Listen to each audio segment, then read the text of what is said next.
Thank you for joining us today as part of Digital Leaders Public Sector Insight Week. It's great to be here and to contribute to this fantastic gathering, supporting the public sector to get the best from digital transformation. This talk contributes to this week's Solace Leadership Badge, evidence of understanding of leadership in digital transformation. In this presentation, Digital Innovation for Healthy Places, we will explore how place-based digital technologies can enhance the ways that people experience their neighbourhoods with the aim of improving health and well-being. Please put any questions in the comments section below as we go along, and we'll answer them towards the end of the session. Thank you. So, by way of introduction, Dr. Jo Morrison, today's presenter, is Calvium's Director of Digital Innovation and Research. Jo operates at the intersection of research, design, and enterprise. Focusing on digital innovation and multidisciplinary collaboration, she creates and delivers successful strategies and projects to maximize impact and create rich human experiences across a range of sectors, including the built environment, healthcare, creative industries, culture, and education. So without further ado, Jo, please take it away. Okay, hello everybody. I'm Jo Morrison, and Marissa and I welcome you to our fiesta. So during this session, we'll do some scene setting so that we all have shared reference, and I'll supplement that by sharing a few digital projects that give a sense of some of the wide range of ways that locative digital technologies are already supporting people's health and well-being. And then finally, we'll take a deep dive into a wonderful research project that I was delighted to lead for the NHS in North East London last year. So let's start with a summary of Calvium, where Marissa and I work. Calvium is a leading digital innovation agency based in Bristol. We have a history and passion for creating digital solutions that help to foster deeper connections between people and places. And the common threads that run through our work for our variety of clients, as you can see here, are creativity and innovation, underpinned by a strong co-design and collaborative ethos. And we are recognized experts in digital placemaking.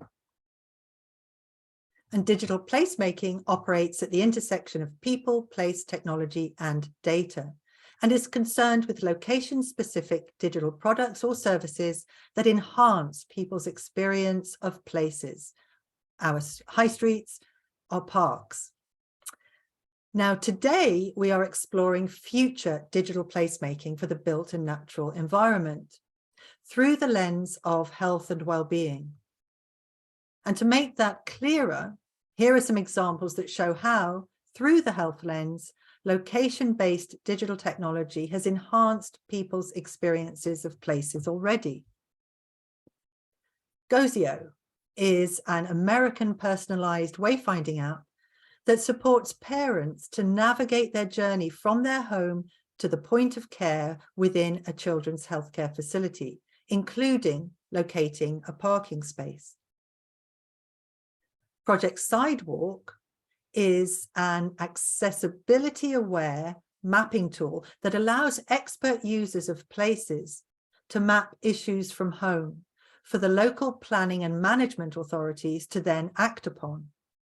And an example is a project between Amsterdam City Council and World Enabled.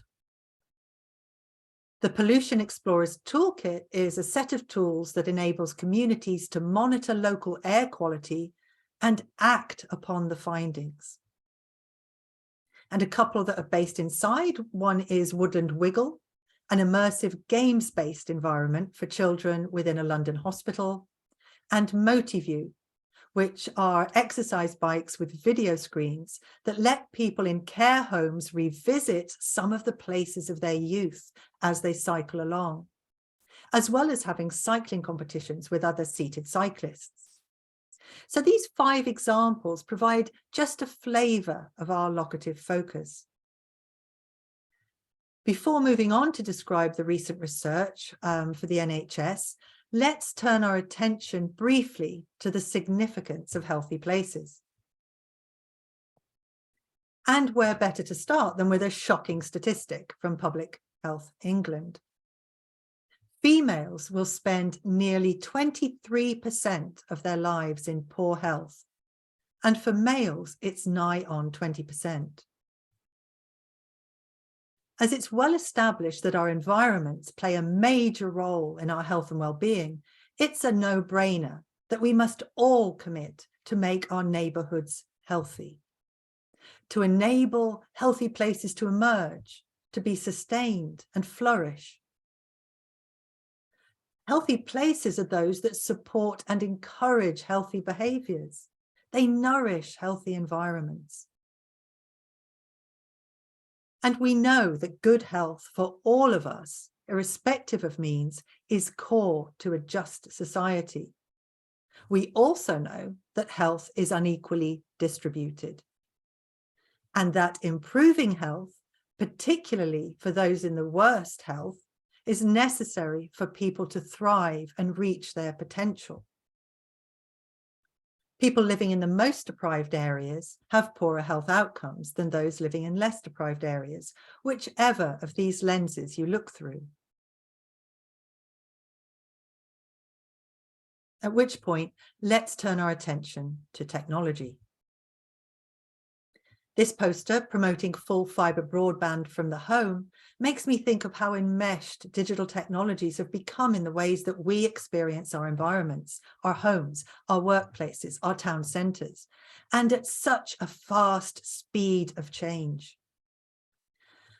This 20-year timeline shows how we've gone from 3G to 4G, and now we have 5G deployment with 6G on the horizon. That's an incredible pace of change and huge increase in capability. Just think how many of these technologies are part of your everyday lives, how they help you experience the world and behave within it, smartphones in particular. In 2007, the iPhone was launched, and now there are over 900 million iPhones in use worldwide, a phenomenal adoption of these devices. Young people didn't have smartphones in 2007. Today, 93% of 12 to 15-year-olds have smartphones in the UK. And describing the significance of smartphones, Ofcom states that the smartphone appears to be the base layer of connectivity in the UK, as we can see here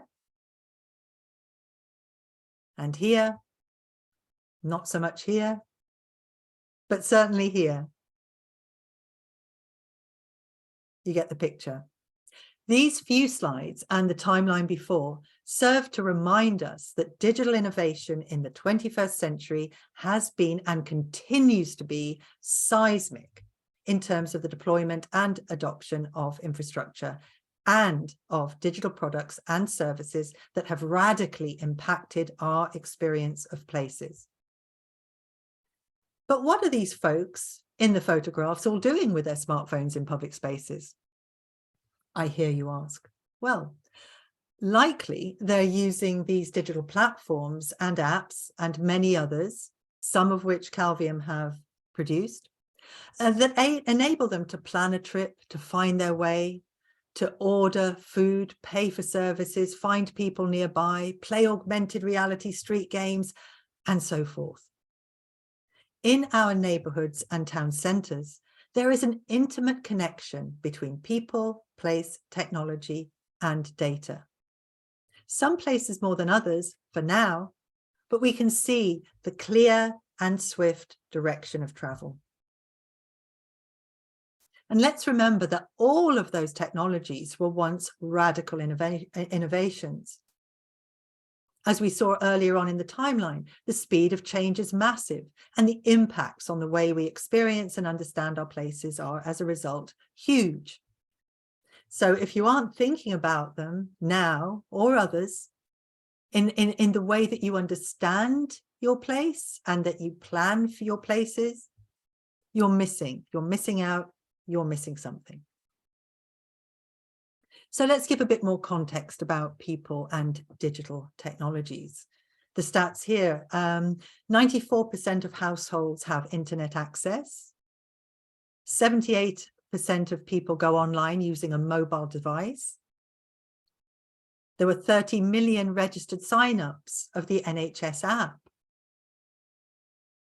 At the same time, 77% of 70-plus-year-olds have very low digital engagement, and 22% of the population do not have the digital skills needed for everyday life in the UK.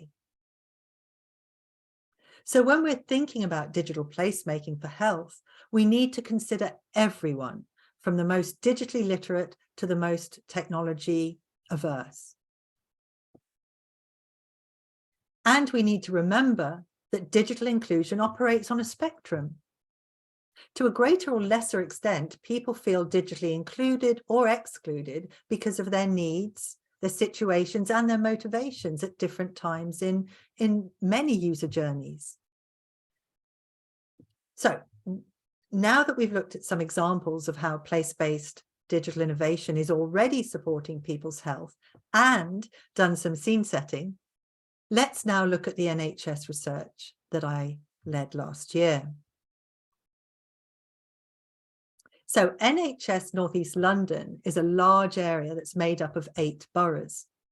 Its population is projected to grow significantly over the coming years, with Barking and Dagenham, Tower Hamlets and Newham being 3 of the fastest growing boroughs in the UK. As the number of residents increases, so will the use of location-specific digital products, services and experiences to connect with each other and with their neighbourhoods. So this research explores how innovative place-based digital technologies can enhance the health and well-being of North East London's diverse communities. And in particular, it seeks to reveal how digital placemaking can be incorporated into the strategic planning of future NHS healthcare facilities and, critically, the neighbouring public realm. And when we think of the 8 boroughs, they pretty much hit all of the 10 area types in this typology of developments, which illustrates nicely part of the complexity of the area. So we've got high-rises in Canary Wharf, the town centre of Barking and Dagenham, Millwall district of Tower Hamlets, and then we have the more suburby Hornchurch. And this just is a small flavour of the amazing difference of that area. So this research was a scoping project, and we opted to find out, firstly, whether there was interest in our mission from the primary stakeholder communities, which were local residents, patients, carers, NHS staff, and local authority staff. And if there was interest, where that interest lay and what shape it took. And to do so in an open manner, in a way that shared and explored insights as we went along. What we specifically didn't want to do was to launch a program of creating digital services and products which was based on a set of assumptions and good intentions, because that model is far too familiar and not that helpful. Also, it's important to note that, as with the earlier examples, we are not dealing with medical records or personal patient data, etc. So what did we do? Well, I designed a 3-stage project structure. Stage 1 was called a sense of place. From that, there was analysis, which informed stage 2, which was inclusive stakeholder community engagement, again, analysis, which informed the writing and delivery of the reports. So in stage 1, we sought to get a sense of the environment. We undertook a literature survey of digital placemaking practice in North East London, the UK, and internationally, looking at healthcare settings and at local neighbourhoods. I conducted interviews with people from the local authorities and the NHS, from a plethora of job roles. An online survey of over 1,000 residents was carried out, which explored the current relationships between people, place, technology, and data. And we undertook observation in 4 sites. And this information was gathered and analysed and helped to inform stage 2, which was all about stakeholder community engagement. Now, I'm not going to go through each of the 7 activities for time's sake, but what I will do is say that I purposefully designed those activities to suit as many people as possible. We aimed to be inclusive. For instance, opportunities for online or face-to-face engagement, individual and group sessions, formal and informal, different times of the day, and so on. So here are a few slides that give an idea of some of the responses to the stage 1 survey. As you can see here, 1/3 of people use their smartphones specifically for language translation. At the same time, or the same amount of people are using their smartphones for physical and mental health directly. When asked about further comments around uses of technologies in public spaces, there was a range of responses, which in combination provide really rich insight and acted as a springboard for further exploration. For instance, under the banner of safety and security, people were saying, I try not to use devices too much outside as I need to keep alert. As long as it protects personal privacy, it will be good. Around infrastructure, folks are talking about wanting free Wi-Fi at a GP practice or inside trees, or wanting to see chargers in public spaces, and so forth. And it was really encouraging to have so much engagement and start to see patterns emerging. I mean, we have some people here saying, I use technology in public spaces all the time and I love it, through to, I am seriously concerned about the way people are moving to life in the virtual world.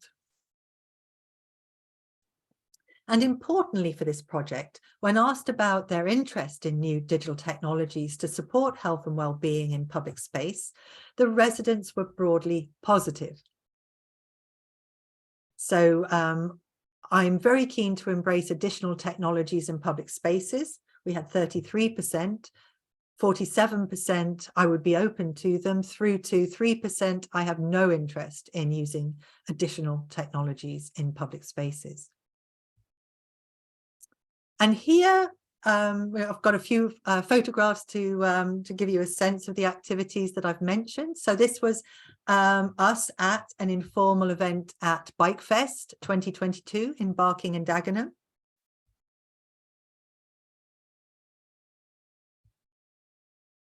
A structured creative workshop with NHS staff, which we undertook both in person, as you can see here, and online. And the data that was collected from each of the activities we undertook was analysed, and the findings helped to shape the next activity. So it was a very emergent and responsive process, and it enabled us to share insights as we went along. Now, the experience design framework is a key output of this scoping project. It is a practical resource that was used as a springboard for stakeholder communities to explore how digital placemaking can support health and well-being in North East London. And importantly, it can support stakeholder communities anywhere who want to explore how place-based tech for health and well-being can support their own environments, who want to enable healthy places. A strength of the experience design framework is its apparent simplicity, which was intentional. Neither its language nor its visual design present a barrier to engagement nor adoption by its audience. Indeed, it took significant effort to reach that critical point where the framework was quickly understood and used effectively by its intended primary users, who I remind you are patients, carers, residents, and NHS staff. And here is some feedback from a GP. We had loads of feedback. Here's just one that I'm pulling out. This framework feels aspirational, which the medical model that I inhabit doesn't do or even think of doing. Digital placemaking can help to break down barriers between the medical facility and health and public spaces. So now I'll use 3 of the themes that you saw in the framework to illustrate some of the interesting ideas that have been generated during stage 2. The first theme being NHS engagement, by which we mean the experience of interacting with NHS services. And what we've got in this slide here are some excerpts from the discussions and some ideas that were had around uncertainty and anxiety. Uncertainty about a place sparks anxiety. So how can digital placemaking reduce an individual's uncertainty when engaging with the physical journey and interaction with a place at all stages of engagement, before, during, and after?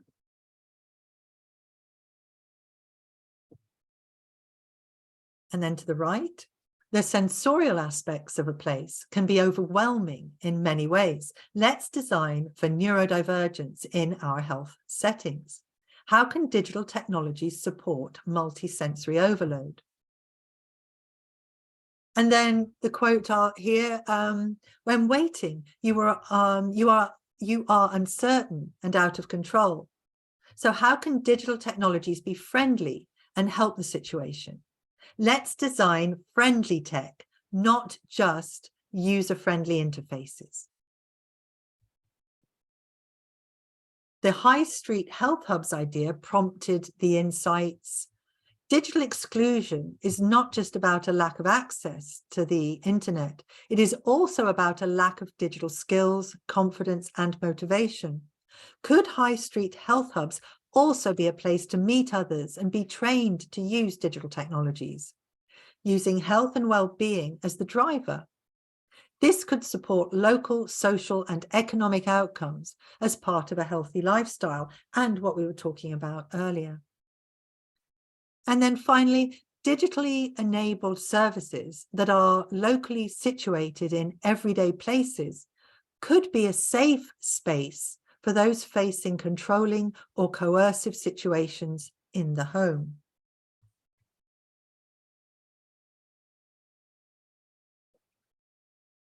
Moving to the natural world theme, 21% of the 1,022 residents surveyed said that connecting with nature was one of their favourite ways to use digital technologies when on the go.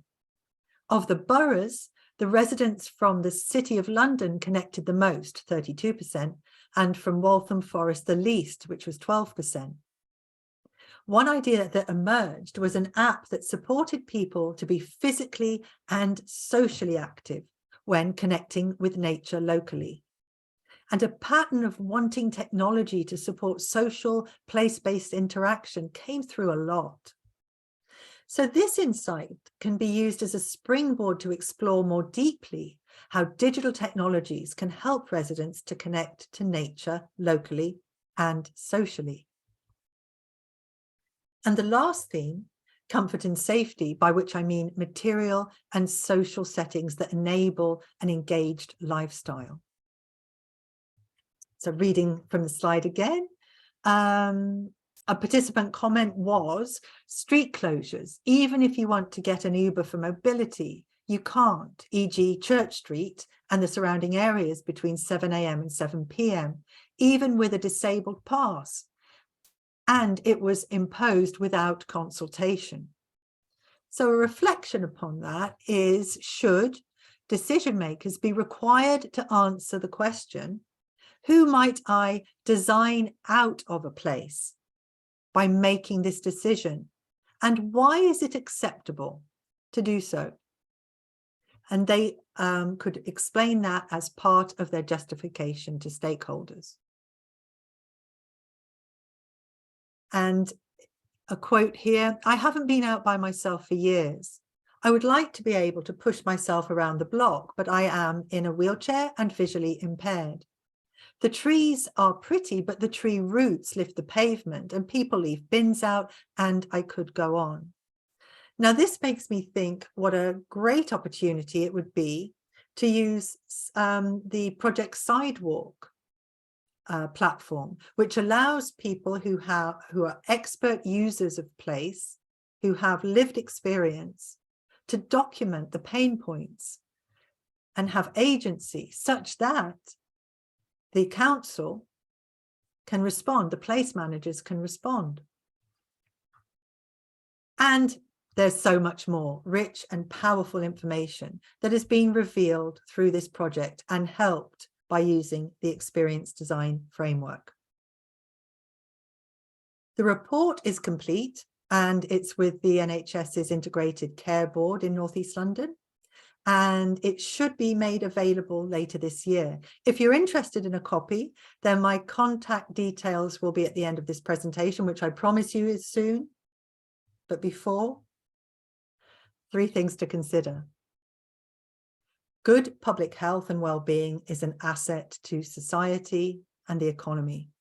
People's socioeconomic and physical environment is a significant determinant of their health status. There is a strong link between people's good health and economic prosperity. We need healthy communities. Community engagement, collaborative design will shape better digital placemaking futures. Exploring digital placemaking collaboratively with stakeholder communities will enhance people's experience of places. Careful innovation, careful innovation. Digital innovation should be undertaken with care. Careful innovation should be a foundational approach to how we imagine, design, and deploy digital placemaking outputs. So we should recast how we imagine, design, build, manage, and maintain our built environment to include place-based digital technologies as a key aspect of any place. Digital placemaking for health should be part of all place strategies and is critical for improving the quality of life for all. Now, I commit to pursuing digital innovation for healthy places, and I invite you to join me. Thank you very much, and I'd be happy to answer any questions and have a chat in the message board that Marissa mentioned earlier. Thank you very much.